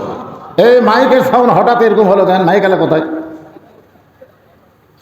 হযরত আলীর কপালে চুমা দিয়ে 2 বস্তা নামাইলে মাইকের সাউন্ড কমে দেওয়া ভাই। এই মাইকালা চ্যান চ্যান করতেছে। কপালে চুমা দিয়ে নবী আমার 2 বস্তা নামাই নিলেন। আলীর মুখটা ভার। রাসূল বলে, আলী রে, তোমার কপালে চুমা দিলাম, তোমার কাছ থেকে 2 বস্তা নামাই নিলাম, এরপরেও তোমার মনটা ভার কেন? আলী বলতে যে, হুজুর আপনি ভালো, কিন্তু আপনার মেয়ে। সঙ্গে সঙ্গে রাসূল লোক তুলে, খবরদার খবরদার, আমি ভালো, আমার মেয়ে কি? বলে, হুজুর আপনার মেয়ের বিরুদ্ধে তো কিছু শুনবারই পান না। আল্লাহ রাসূল বললেন, আলী, ফাতেমা যদি দরজা খুলে দিত, সত্যি করে বলো তো, তুমি কি আমার কাছে আসতে? আলী বলতে, হুজুর না, দরজা যদি খুলে দেয় তাহলে আপনার কাছে কেন আসবো? আল্লাহ রাসূল, আলী, ফাতেমা দরজা খোলে নাই ইচ্ছা করে, কারণ তোমার কাছে, তোমাকে আমার কাছে পাঠাতে চায়। সুবহানাল্লাহ কর না কেন? ফাতেমা ইচ্ছা করি দরজা খোলে নাই, কারণ তোমাকে আমার কাছে পাঠাতে চাই। আলী বললেন, হুজুর আপনার মেয়ে আমাকে আপনার কাছে কেন পাঠাতে চাই? আল্লাহর নবী বললেন, 4টা কারণে। জোরে বলেন, কয় কারণ? আঙ্গুলের দিকে তাকান, কয় কারণ? 1 নম্বর কারণ হলো, কোন খরিদ্দার তোমার কাছ থেকে ওন্না কিনেছে তুমি কি জানো? আলী বলতে, তো হুজুর আমি তো জানি না। রাসূল বলে, কোন ফকির তোমার কাছে ভিক্ষা নিছে তুমি কি তাকে চিনো? আলী বলতে, তো হুজুর আমি তো চিনি না। আল্লাহর নবী বলেন, কে তোমার কাছে উট বিক্রি করলো 100 দিরহাম বাকি দিয়ে, তুমি কি তাকে জানো? আলী বলতে, তো হুজুর আমি তো জানি না।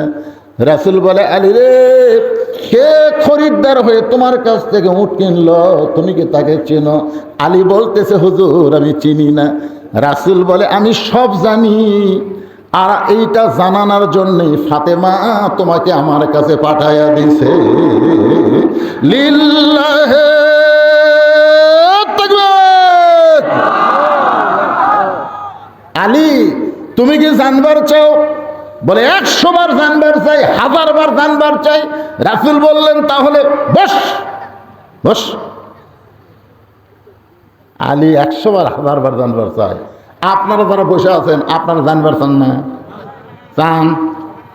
কারা কারা চান? আল্লাহকে একটু হাত দেখান তো দেখি। এই কে কে হাত তুলিনি রে? হাত নামান। হ্যাঁ বসে থাকেন। আলী বসে আছে, আপনারা বসে থাকেন। ফাতেমা বলতেছেন স্বামী গো, আমি দুনিয়া থেকে মরে যাওয়ার পর আমার 3টা চাওয়া আপনাকে পুরা করতে হবে। 1 নম্বর চাওয়া হলো আমি পর্দা নিশি নারী, পর্দার মধ্যেই আমাকে দাফন করা লাগবে। পর্দার মধ্যে দাফন করতে গেলে দিনের বেলা হবে না, রাতের বেলায় আমাকে কবর দেওয়া লাগবে। আমার 2 নম্বর চাওয়া হলো আপনি আমার জন্য জানাজার কোনো ব্যবস্থা করবেন না। জানাজা করবেন কিন্তু জানাজার ব্যবস্থা করবেন না। আপনার বলেন তো জানাজার ব্যবস্থা মানে কি? এই একসাথে 3টা উঠলো কিংবা অকম করবে না, এইরকম ছেলেদের কোনো বিশ্বাস নেই। আর এরা তো ঘুরুনি ব্যারাম হতে কতবার উঠলো গেল আল্লাহ জানে। হাসতেছেন ভাই? এরা যেভাবে চলতেছে এইভাবে যদি চলতে দেন ভবিষ্যৎ বাংলাদেশ অন্ধকারে চলে যাবে। জোরে কোন কথা ঠিক কিনা? নষ্ট নষ্ট নষ্ট। খালি ফ্রি ফায়ার পাবজি আর মোবাইল নিয়ে এরা শেষ। আমাদের বাংলাদেশের ভবিষ্যৎ অন্ধকার অন্ধকার। আপনি নিজের ছেলের দিকে তাকান না। সন্ধ্যার সময় মেয়েরা দেখতেছে হাঁস মুরগি কোথায়, ঘরাতে উঠলো কিনা। মরদ মানুষ দেখতেছে গরু ছাগল গোয়াল ঘরে উঠলো কিনা। কিন্তু একটা বাপও দেখে না আমার আইডিয়াগুলা কোথায় গেল, আমার বকনাগুলা কি করতেছে। আইডিয়া মানে কি ছেলে, বকনা মানে মেয়ে। আপনি দেখবেন না এত রাত, এখন রাত বাজতেছে 12টা। এই 12টার সময় আপনার আইডিয়া আপনার বকনা কি করতেছে একটু খোঁজ নেওয়া দরকার। মাঝে মধ্যে মোবাইল চেক করবেন। মোবাইল দেখিস সারাদিন যে মোবাইলে ঘুরিস, তোর মোবাইল একটু চেক করি। আপনি একটু চেক করাও শিখেন মোবাইলের মধ্যে কি কি মাল লুকা থোসা। যে পয়েন্টের কথা আসতেছে লাভ দেখতে 3 জন উঠে গেল, ওকে নিয়ত কি? অবশ্যই মিস কল পাচ্ছে। কি মনে কষ্ট নিচ্ছেন? মিশে মায়ায় বন্দি থাইকা করলাম কত খেলা, পশ্চিমে তাকায়া দেখো তোমার ডুইবা গেছে বেলা। একজন আমাকে বলতেছে হুজুর আজকে 1 ঘন্টার বেশি ওয়াজ করবি না। তখন পেশাব করে হুজুর করতেছি, 1 ঘন্টার বেশি ওয়াজ করবি না। আমি বলতেছি আজকে 2 ঘন্টা ওয়াজ হবি, সমস্যা আছে? যাই যাই চলে যাক, অসুবিধা কি? আমি যে আবার আগামী এখানে আসতে পারবো তার কোনো গ্যারান্টি নেই ভাই। একটু মনোযোগ দিয়ে শোনেন। আমার 2 নম্বর চাওয়া হলো আমার জানাজা করবেন, কিন্তু জানাজার ব্যবস্থা করবেন না। জানাজার ব্যবস্থা হলো মাইকিং করা। মাইকিং করা, মেয়ে মানুষ মারা গেলে মাইকিং করা হয়, কথা কয় না। আপনারা কোনোদিন শুনেছেন মেয়ে মানুষের লাশ সামনে থেকে কেউ বলছে এই মেয়েটা কেমন ছিল? এটা কেউ বলছে? কেন বলেনি? কারণ যারা জানাজা করতে যায় তারা পুরুষ মানুষ।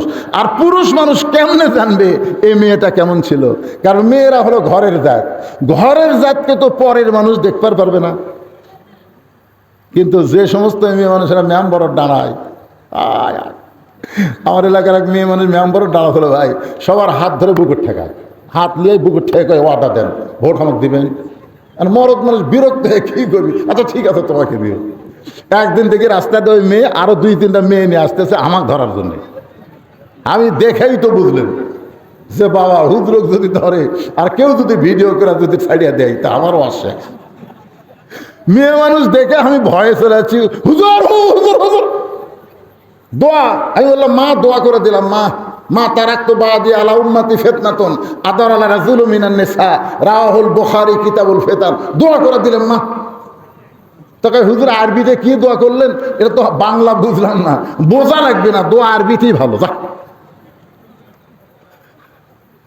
এক মেয়ে খুবই চালাক, না হুজুর বাংলাতে কোন। তখন আমি বললাম যেটা আরবিতে কছি ওরা বাংলায় করলে তোরা মন খারাপ করবো। বলে হুজুর বাংলা কি? বলে আল্লাহ রাসূল বলেছেন আমার পরে আমার উম্মতের সবচাইতে বড় ফিতনা হলো, বিপদ হলো মেয়ে মানুষ নেত্রী হওয়া। বুখারী শরীফের হাদিস। পাগলা, আজ থেকে 1500 বছর আগে রাসূল হয়ে গেছে, মা তারাক্তু বাদি আলা উম্মতি ফিতনা আদালার রাজুলু মিনান নিসা। পুরুষ জাতি তখনই ধ্বংস হয়ে যাবে হালাকাতে রাজুলু হিনা আতাতিন নিসা, যখন তারা নারীদেরকে নেত্রী বানাবে। আপনি মরদ মানুষ, মেয়ে মানুষক বানাচ্ছেন নেত্রী। আল্লাহ বিপদ থেকে বাঁচাক আল্লাহ, জোরে কান আমিন। আপাতত আর আমরা দেখতে পারতেছি না। একটু মনোযোগ দিয়ে শোনেন। ফাতেমা বলতেছেন আমার 3 নম্বর চা হলো, 3 নম্বর চা হলো আমার লাশটা খাটনিতে তুলবেন না, কারণ খাটনি কান্দে নেওয়ার 4 জন পুরুষ। আমি ফাতেমা হিসাব করে দেখলাম এখন আমার খাটনি কান্দে নেওয়ার 4 জন পুরুষ দুনিয়াতে নাই। আমার বাবা যদি দুনিয়াতে থাকতো, মরা মেয়ের লাশের খাটনি বাবা কান্দে নিবার পারত। আমার হাসান হোসেন যদি বড় হইতো তো মায়ের লাশের খাটনি কান্দে নিবার পারত। আমার কোনো ভাই নাই যে বোনের লাশ কান্দে নিবে। আমার বাবাকে আল্লাহ 4টা ছেলে দিয়েছিল, 4টা ছেলেই অল্প বয়সে দুনিয়া থেকে চলে গেছে। আমার 3টা বোন আছে, আমার বোনেরা তো 2 জন বোন দুনিয়া থেকে চলে গেছে আর 1টা বোন জীবিত আছে।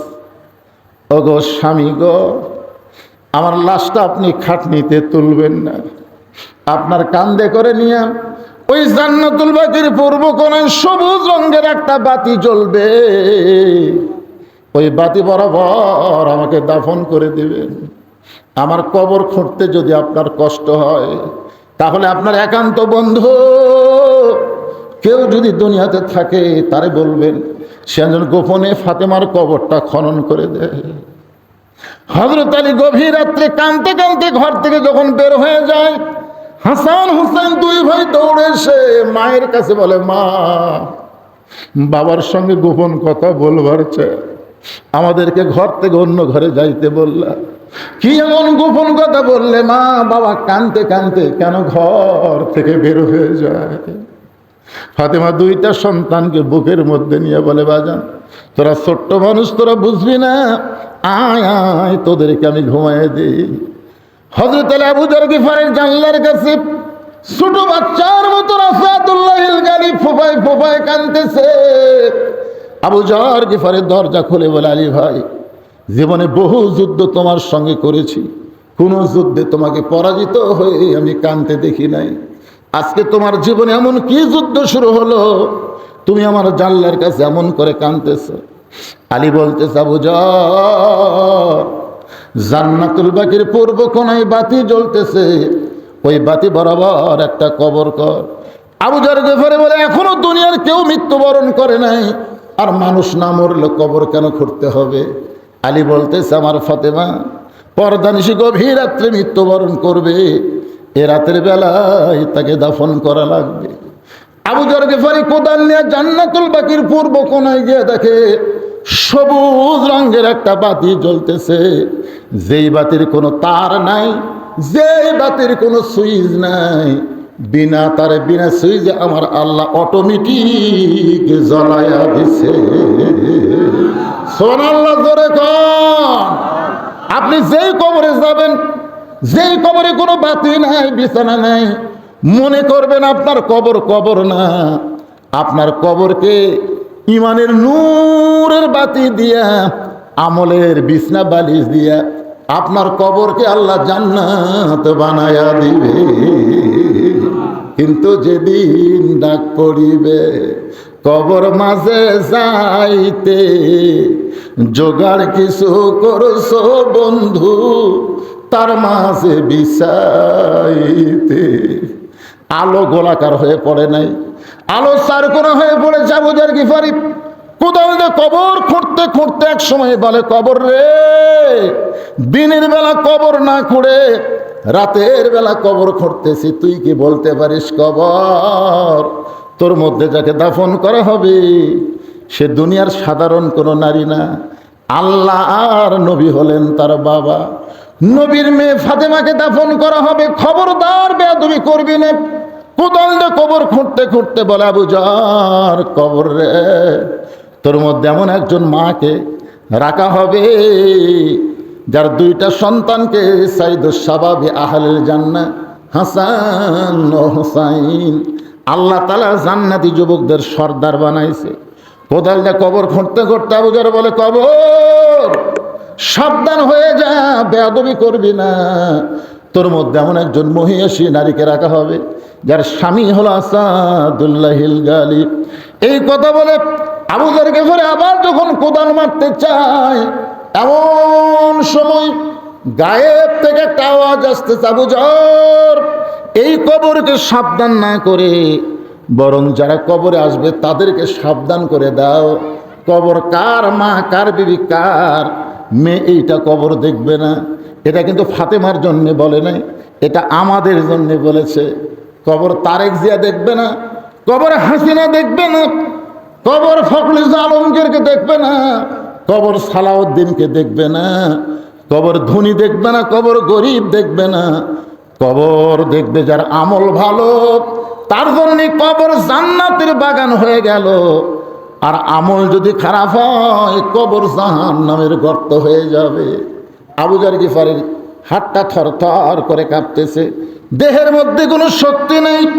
কোদাল ফাইলা দিয়ে আর কবরের দিকে তাকাতে পারে না, ভয়ে কবর ছেড়ে পাগলের মতন পালায়া যায়। নির্দিষ্ট সময়ে হযরত আলী ঘরের মধ্যে ঢুকে দেখে হাসান হোসাইন দুই ধারে দুইজন ঘুম পাড়তেছে। মাইক এরা হঠাৎ খারাপ করে দেয়, মাইক ভালো ছিল না, কি হলো হঠাৎ কি হয়, স্যান স্যান করে। এই সময় মাইকটা একটু সাউন্ড কম দিয়ে মানুষের ভিতরে কথাগুলো যেন ঢোকে। প্রত্যেকটা মানুষকে কবরে যাওয়া লাগবে, জোরে কোন কথা ঠিক কিনা? তুমি জুয়ান হও, বুড়া হও, ছোট মানুষ হও, আজ হোক কাল হোক যাওয়া লাগবি ভাই। এক পলকের নাই ভরসা, মিশে সকল আশা, কখন বুঝি দারুণ ঝড়ে ভাঙবে তোমার বাসা। হযরত আলী বসে আছে, ফাতেমা কিন্তু দরজা খোলে নাই। নবী বলেছেন কয় কারণ, মনে আছে না ভুলে গেছেন? হ্যাঁ মনে রাখবেন। কে অন্যা নিল, কে ফকির হয়ে তোমার কাছে ভিক্ষা নিল, কে তোমার কাছে উট বিক্রি করলো, আবার কে খরিদ্দার হয়ে উটটা কিনে নিল। আলী তুমি জানো কয় না, তাহলে বসো আমি বলবো আর তুমি জানবা। আলী বসে আছে আর আপনারা বসে থাকবেন, সবাই হাত তুলছেন, তো মাঝখানে দুই তিনজন উঠলো কেন? কিসের পেশাব রে? পেশাবের দোহাই দিয়ে মুনাফিক হবেন? ওরা হাত তুলনি।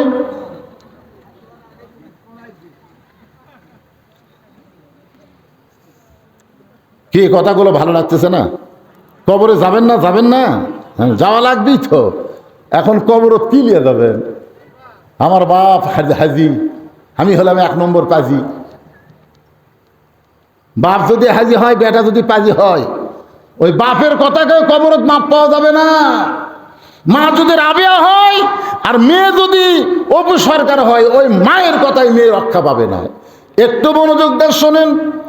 হযরত আলী ঘরের মধ্যে ঢুইকা দেখে ফাতেমা নিজে নিজেই গোসল করেছে। ফাতেমারে কেউ গোসল করায় দেয় নাই, নিজের গোসল নিজেই করেছে, নিজেই কাফনের কাপড় পরেছে। সাল্লাল্লাহু, ডান হাতখানা হাসানের বুকের উপরে দিয়ে, বাম হাতখানা হোসানের বুকের উপরে দিয়ে দুইটা সন্তানকে ঘুমায় দিছে। কারণ এরা দুই ভাই যদি চেতন থাকে তাহলে মাকে কবর দেওয়ার সময় এরা কান্নাকাটি শুরু করলে আশেপাশের লোকজন সব জানবার পারবে, ধরে কোন ঠিক কিনা? এই জন্য হাসান হোসেনকে ঘুমায় দিয়ে মাঝখানে ফাতেমা কাফনের কাপড় নিচেই পড়েছে। হযরত আলী ফাতেমার নাকের কাছে কানটা নিয়ে গিয়ে দেখে ফাতেমার দুনিয়াতে না। কাফনের মধ্যে মুখটা ঢুকায় দিয়া হাতটা কাফনের মধ্যে ঢুকাই দিয়ে হয়তো আলী ফাতেমারে কান্দে নিয়ে ওই জান্নাতুল বাকির দিকে রওনা দেয়। আবু জার কবর ছেড়ে দে, আবু জার কবর ছেড়ে দে। কিন্তু আমার আল্লাহ তাআলা আবু জারকে আগেই কবর থেকে খেদায় দিছে। হযরত আলী ফাতেমারে দোয়া জানাজা করে কবরস্থ করলো। রাতটা গভীর, গভীর রাত্রে হযরত আলী বলে, মাবুদ, আমার ফাতেমা পর্দানিশী ছিল, পর্দার মধ্যে তাকে দাফন করে তোমার কাছে দিয়ে গেলাম, তুমি ফাতেমার পর্দাকে কবুল করে নিও। এই কথা বলার সাথে সাথে দেখে সামনে কয়েকটা পুরাতন কবর দেখা যায়। এখনই ফাতেমার কবর দিছে, সেই নতুন কবর নাই, কয়েকটা পুরাতন কবর দেখে হযরত আলী চিৎকার করে বলে, আমার ফাতেমার কবর কোথায়? ফাতেমার কবর কোথায় গেল? কোথায় ফাতেমার কবর? কে যেন বলতে চাইলি, ফাতেমা পর্দানিশী, আমি আল্লাহ জহুরা ডিগ্রি দিয়া ফাতেমার কবরটাকে চিরদিনের মতো পর্দা করে দিয়েছি। জহুরা ডিগ্রি দিয়া আমার মায়েরা যারা পর্দার অন্তরে বসে আছেন, এই জহুরা মানে কি? যে ডিগ্রি আল্লাহ ফাতেমারে দিয়ে ফাতেমার কবরটাকেও পর্যন্ত পর্দা করে দিল। আমার মা বোনদের জন্য এই জহুরা শোনার দরকার আছে না নাই? এই দরকার আছে না নাই? আর আমাদের জন্যে এই যে আল্লাহ নবীর সামনে আলী বসে আছেন, আল্লাহ নবী বলে, আলী রে, তুমি অন্যা রেখেছিলে পকেটের ভিতরে, তুমি যখন মনে মনে চিন্তা করলে আমি অন্যা বিক্রি করতে গেলে যদি খরিদ্দার জিজ্ঞাসা করে অন্যটা কার, আমি যদি বলি আমার বিবি ফাতেমার, তাহলে খরিদ্দার চিন্তা করবে বইয়ের জিনিস যাই বেচা খায় তাই দুর্বল পুরুষ। আল্লাহ তোমাকে এত সম্মান করে আলী রে, তুমি জানো না আলী, আল্লাহ তোমাকে এত সম্মান করে যে তোমাকে দুর্বল পুরুষ মানুষ ভাবুক, এটা আল্লাহ চায় না। আপনারা কি দুর্বল পুরুষ? কথা কন না কেন? ভাত খাওয়ার সময় খালি বইয়ের গলার দিকে তাকা থাকে, ভাত খায় আর বইয়ের গলার দিকে তাকা। স্বামী কয়, কি দেখো? বলে, জমির ধারতে একটা জমি বাড়াছে গো, ৮০,০০০ টাকা দাম, আমার ৬০,০০০ টাকা আছে, এগুলি ২০,০০০ টাকার জন্য জমিটা হচ্ছে না। বউ বলতেছে, এবার না হয় সামনে বছর হবে। স্বামী রাগ করে কয়, তোর বাপের জমি আমার জন্য থবি? তো বউ কয়, এত রাগ করো কেন? বলে, রাগ করার কারণ হলো তোর গলার মালা, বিয়ার সময় এই মালা তোর বাপ দিছে, মালা সোনার হতে পারে কিন্তু ঢপ নাই, সেই কোন আমলে দিছে, মালার এটা একটা সাইজ করে। এ ভাত খাতে খাতে আল্লাহর শপথ করে বলতেছি, তুই খালি মালা খুলে আমাকে দে, আগামী বছর এই টাইমে তো ডবল সোনার মালা দেবো, ওটি যা আছে তার ডবল দেবো, দে। স্বামীর কথা বিশ্বাস করে বউ খুলে দিছে, ওই বিক্রি করে জমি দিছে, বুঝলেন? 1 বছর হয়ে গেছে, বউ খালি হিসাব করে 1 বছর হলি। 1 বছর পরে বলতেছে, কে গো, গত বছর মালা খুলে দিলাম, জমি কিনলেন, এই বছর তো ডবল দেওয়ার কথা। ডবল লাগবে না, যা আসলে তাই দেন। স্বামী বলতেছে, তুই বদরুশিদের ওয়াজ শুনিস নি? বউ কয়, বদরুশিদ আবার কি ওয়াজ করছে? বদরুশিদ ওয়াজ করছে, মেয়েরা কেবলমাত্র এক ব্যক্তির জন্য সাজতে পারবে, সেই ব্যক্তি হলো তার স্বামী। স্বামী ছাড়া অন্য কোনো পুরুষের জন্য গলার মালা দেওয়াই যায় নেই। তো তোকে যদি আমার মালা ছাড়াই ভালো লাগে, তো মালার কি দরকার রে? ভালোবাসা কলজার জিনিস রে। বউ কয়, আল্লাহ রে, এর মতন সিটার তো দুনিয়াতে নাই, এরা বইয়ের জিনিস পর্যন্ত বেচা খায়। এরকম কতগুলো মরদ আছে না? কথা কর না কেন? আল্লাহ রাসূল বলে, আলী, তোমার সম্মানের দিকে তাকায়া আমার কলিজার টুকরা ফাতেমাকে আল্লাহ এত ভালোবাসে যে ফাতেমার অন্য দুনিয়ার কোনো মানুষ কিনুক, এটা আল্লাহ চায় না। ফাতেমা পর্দানিশী বলে আল্লাহ তাআলা জান্নাতের ফেরেশতাকে খরিদ্দার বানায়া তোমার কাছ থেকে 6 দিরহামে ওন্না কিনে